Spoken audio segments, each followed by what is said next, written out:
Hello வணக்கம் மக்களே. இப்போ நம்ம எங்கே போகிறோம்னா நம்ம இப்போ திருநெல்வேலி மாவட்டத்தில் கலகட்டில் தான் இருக்கோம்.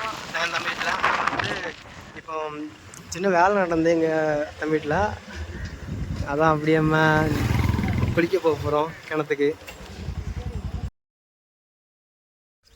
ஹலோ காய்ஸ், நம்ம குளிக்கக்கூடிய இடத்துக்கு வந்தாச்சு. இப்போ குளிக்கக்கூடிய இடத்த பார்த்துக்காங்க. அந்த ஆல்ரெடி 2 பட்டறைகள் குளிக்குது. யாரெல்லாம் கிணத்துல குளிச்சிங்கன்னு கமெண்ட் செக்ஷனில் கமெண்ட் பண்ணுங்கள்.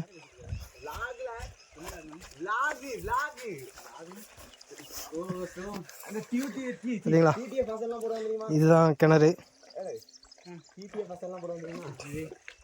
இது நம்ம பையன் தம்பி, இது பக்கத்து வீட்டு தம்பி. இதுதான் களக்காடு லொக்கேஷனு பார்த்துக்கோங்க. நான் உங்களுக்கு இந்த லொக்கேஷன் மார்க் பண்ணிவிடுவேன். குளிக்கணும் யாருனாலும் வந்து குளிக்கலாம். யாருக்கு தெரியாது